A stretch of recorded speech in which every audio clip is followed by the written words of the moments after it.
Well, a proposed $5,000 annual cap on allied health services for veterans has sparked nothing less than fury, with concerns it could leave some veterans without the treatment they need. Now, the government says, the cap will crack down on over-servicing and save around $748 million over 3 years, while allowing exemptions for veterans with genuine clinical needs. But the opposition wants the policy scrapped, and so do veterans. Shadow Veterans Affairs Minister Michael McCormack is now travelling around Australia. He was in Brisbane yesterday hearing directly from veterans and advocacy groups about the changes. He's on the program now. Michael McCormack, welcome to the show. Thanks, Chris. And when you say the word some veterans, that some, even in the government and the minister's own words and own estimations, is at least 25,000. 25,000 veterans who are going to be worse off. Now, wow. Chris, there shouldn't be one veteran worse off. This is a cruel, unjust policy position by the government to save money at the expense of those people who have put on a uniform and protected our nation when we needed it most. And when they come back, they get back into civilian life, and the government has turned its back on them and their service and their sacrifice. Not good enough. Not good enough. They should be entitled to think when they're in stationed somewhere in foreign lands, fighting enemies or being shot at, they should expect that when they come back to Australia, we look after them. Oh, 100%. And they just feel so betrayed because this was not one of any of the 122 recommendations in the Royal Commission into Veteran and Defence Suicide. This just came completely out of the blue, and it's doing nothing but trying to save money for a government which doesn't know how to stop spending. This government has turned its back on some of Australia's most vulnerable people, and they could look at some of their climate folly to save the money. It's $750 million, as you say, over 3 years, and then it's $340 million every year thereafter, Chris, and that's at veterans' expense. And look, they say, after you reach the $5,000 cap, they're now calling it a threshold, by the way. After you reach that, you'll be able to go back to the GP. Yeah, try and find a GP or somebody who's going to give you that referral out in regional and particularly remote Australia if you're a veteran. And some veterans like to get away from the hustle and bustle of the bright city lights and to get away from it all. And they should be able to do that. But it's especially tough on regional veterans, but it's tough on veterans per se. And I'm told, and this is tragic, this is a national disgrace, that there are already 4 veterans who've taken their lives, such as their anxiety over this decision by this Labor government. No, that is just horrible.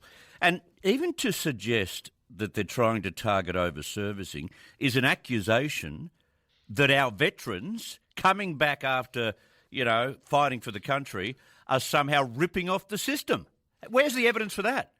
Well, they do say that some of the clinicians, etc., are sending in bills that perhaps the government would regard as over-servicing. And look, that may well happen, but we know human nature. You get a Commonwealth writing a big cheque and there are always going to be people who do the wrong thing. But Chris, it's like one naughty kid in class and the whole class gets kept in for the rest of the year simply because they can't control one kid. That's what it's like. Yes. So you punish the whole lot, and there are more than 500,000 veterans in Australia for the sake of a very, very small few. Now, the Prime Minister has 3 things to do. When we get back to Parliament week after next, he needs to scrap the cap.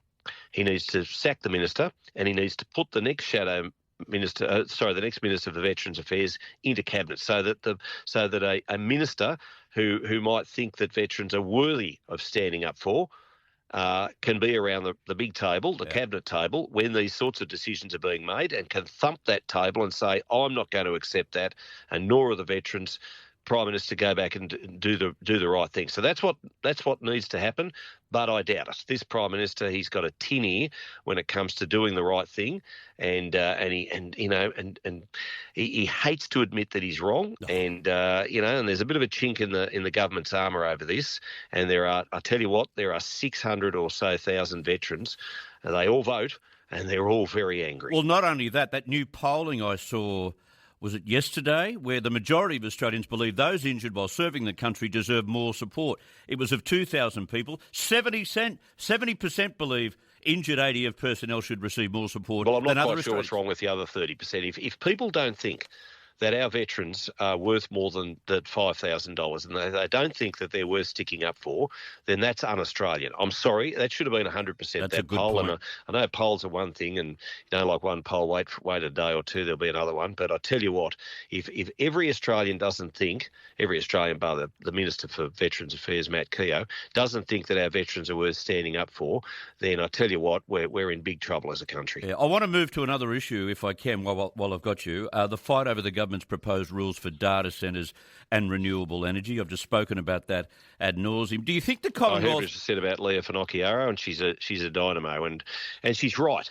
I mean, the Northern Territory needs investment, and if they're willing to play ball on this, then they should be allowed to do that. And Chris Bowen wanting to ride roughshod over the states and territories. I mean, this bloke, he lives in Fantasyland. He really does. But I tell you what, I don't want to see with these data centres. If communities are against them, and it's going to soak up a whole lot of energy and a whole lot of water, moreover, our irrigators already need the water, every drop of water. If they're going to take more water away just to simply house these data centres, then that is a big problem for regional Australia. Yeah. You'd be a country music fan, being a bushy yourself. Sad news about Absolutely. Dolly. Hey? Absolutely. Sad news to see her passing. Oh, absolutely awful. And 9 to 5, Jolene, Islands in the Stream. What a great hit. Baby, when I met you, there was peace unknown. I set out to get you with a fine tooth. I won't subject your readers, your listeners, to my dulcet tones, but everybody loved Dolly Parton. We could get a backing track for you, Michael, if you want to. I could keep going on. I was soft inside. There was Listen to you. You're part of the Dolly fan club. Oh, who isn't? Everybody should be a Dolly Parton fan. She was so comfortable in her own skin. Everybody loved Dolly, and her songs were they weren't just generational. They were across the ages. It doesn't matter whether you're 10 or whether you're 95.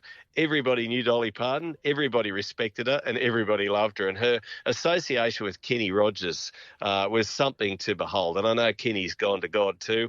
And what a duo they'll be making up there right now, singing Islands in the Stream. I love it. Great to have you on. All the very best with this particular campaign, and thank you very much for your time. Good on you, Chris. Any time at all. Michael McCormack.